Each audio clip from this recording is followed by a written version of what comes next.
A paz do Senhor. Vamos falar hoje de 2 Samuel 7, 8 e 9. No começo desse capítulo, Davi olha para a condição que ele mesmo está vivendo. Ele está morando lá na fortaleza de Davi. E ele vê que ele está morando muito bem, que o Senhor foi generoso com ele. E ele pensa então que a arca do Senhor está vivendo numa tenda. E que isso não está certo, que ele deveria fazer algo melhor para o Senhor. E ele decide que ele vai fazer ali um grande templo, um tabernáculo para o Senhor. E ele chama o profeta Natã e ele vai conversar com ele. E ele fala então do seu interesse de construir um grande templo para o Senhor. E Natã, baseado em tudo aquilo que ele via o Senhor fazer a respeito da vida de Davi e como o Senhor era com ele, ele fala, então pode fazer conforme está ali no seu coração. E então ali incentiva a Davi a que ele faça esta grande obra. Porém, quando chega a noite, o Senhor fala com Natã e fala assim, olha, eu sempre estive em tendas e desde que foram tirados do Egito o meu povo e a arca foi junto com eles, ninguém nunca se preocupou em fazer uma casa para mim. Mas fale para Davi que não será ele que vai fazer esse grande templo, que quem vai fazer esse grande templo é alguém que virá da sua descendência, que será um novo rei que eu, o Senhor, vou colocar no meio do povo dele, e que será honrado, e que a descendência real jamais irá se apartar da vida de Davi. E que ele será reconhecido como rei, permanecerá como rei, e mais do que isso, o povo de Israel será um povo guardado e protegido pelo Senhor, porque é ali um povo que o próprio Deus escolheu para si.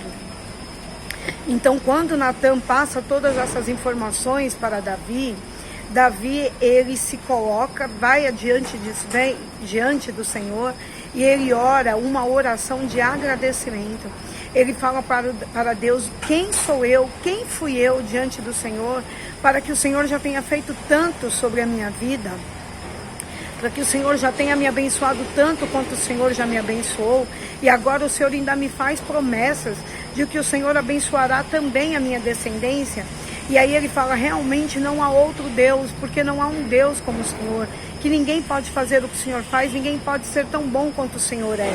E ele se coloca em adoração ao Senhor. E aqui eu também quero fazer uma parte nesse vídeo e vou falar para vocês assim, quando você recebe um não do Senhor, porque era um não que Davi estava recebendo, ele tinha falado que ele faria algo e o Senhor estava dizendo para ele, não, quem vai fazer serão os seus descendentes, será um dos seus descendentes. Em vez de Davi olhar para esse não, o que Davi observa é o que Deus está prometendo de grandes vitórias para a sua descendência. E ele tem ali no seu coração uma gratidão imensa. Então isso nos ensina a olharmos para as situações e podermos enxergar o bem de Deus nessas situações e não o mal. Mas olharmos e falarmos assim, o Senhor tem sido bom, tem sido benevolente, e enxergar no meio até dos nãos que nós recebemos, o quanto o Senhor é grande, poderoso e está sendo bom para conosco. Porque Deus não tem nem sequer a obrigação de nos dar nenhum tipo de satisfação.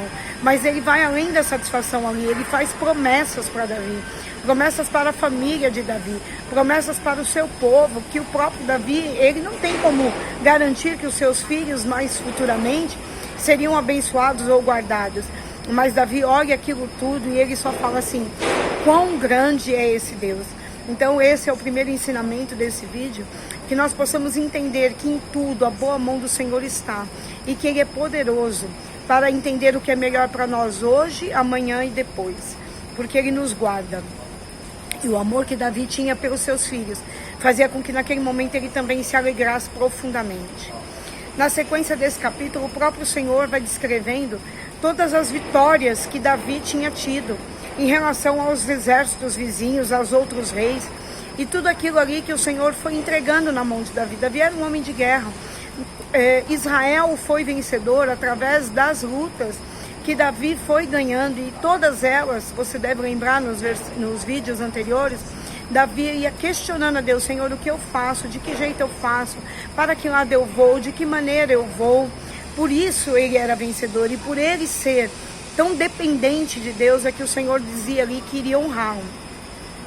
E então, quando ele já está estabelecido, a Bíblia diz que o Senhor dá descanso a ele de todos os reinos à sua volta. Ou seja, todos aqueles que estão ali perto dele não tem como guerrear com ele, porque em tudo o Senhor torna ele vencedor. E então ele se lembra de que um dia ele fez uma aliança com Jonatas, que era filho de Saul, e que ele teria aquela descendência de Saul sempre cuidada por ele de alguma forma, como se fosse Jonatas também cuidaria da descendência de Davi. E aí então Davi ele pede para que alguém questione se há ainda alguém da descendência de Saul que ele possa honrar. E aí ficam sabendo que há ainda um filho. E um filho não, né? Um filho de Jonatas, que era o seu amigo, que era um neto de Saul. E ele manda chamá-lo. E quando mandam chamá-lo, Mefibosete, que é esse neto de Saul, filho de Jonatas, ele já está paralítico dos seus 2 pés. Ele está aleijado dos seus 2 pés. É assim que a Bíblia fala. Porque lá atrás, quando ficaram sabendo que Jonatas e Saul haviam morrido, saíram apressadamente de onde estavam, e aí carregando esse filho, né, esse Mefibosete, deixou que ele caísse e ali ele se machucou, prejudicando os seus 2 pés.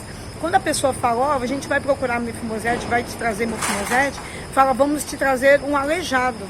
Então é também uma parte para nós pensarmos aqui, por que as pessoas quando falam da gente, sempre lembram do nosso defeito, sempre lembram daquela característica que nós tivemos de ruim ou de algo que nós fizemos que não foi tão bom ou tão bonito assim. As pessoas nunca falam assim, é aquele que é muito bonito, é aquele que é abençoado, é aquele que tem aquele outro ou aquela outra situação muito bem resolvida. Não, as pessoas sempre quando vão dar referência, dão referência do ruim. E isso, irmãos, é um exercício que nós também precisamos fazer. Nós não podemos só lembrar do ruim quando vamos falar do outro. E aqui Mefibosete foi lembrado dessa forma por ser aleijado, e ele foi ao encontro de Davi. Quando chegou diante de Davi, ele já se prostrou, porque ele, acho que de tantas pessoas falarem que ele era um aleijado, ele se sentia um nada. Era como se ele nem sequer lembrasse que ele era um descendente real. E então Davi fala para ele, olha, Mefibosete, a partir de hoje você vai comer na minha mesa e eu vou devolver a você todas as terras que foram de Saul. Mefibosete se prostra novamente e fala para ele, quem sou eu a não ser um cão morto, um nada, para que você, Davi, que é rei, lembre-se de mim.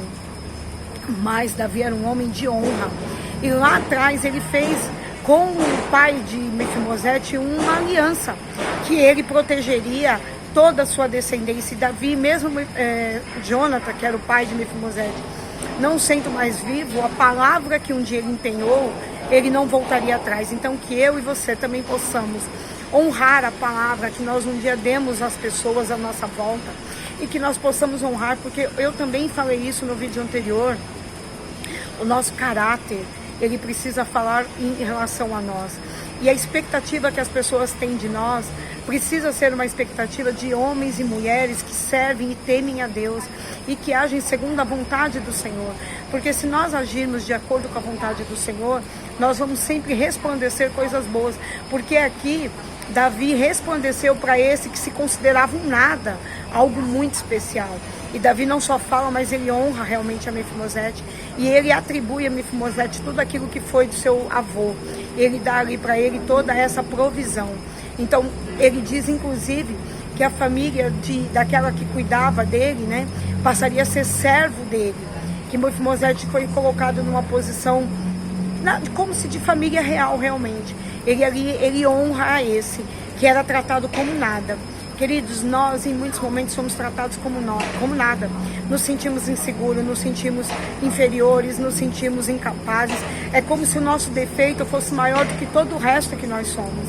Mas olha essa passagem da Bíblia e entenda que o Senhor, o próprio Deus, Ele será sobre você como Ele será sobre mim, com honra. Porque nós estamos aqui nos sentindo em algum momento nada. Mas Ele, o Senhor, Ele lembra das promessas que Ele fez um dia para cada um de nós. E Ele vai cumprir, Ele vai trazer a honra no tempo certo, no tempo oportuno. E nesse momento que nós possamos olhar em gratidão e falar, eu sei que está acontecendo isso, porque a boa mão do Senhor é quem fez. Amém? Fico hoje por aqui e voltamos então mais tarde com 2 Samuel, a sequência desses capítulos. Fiquem todos na paz do Senhor.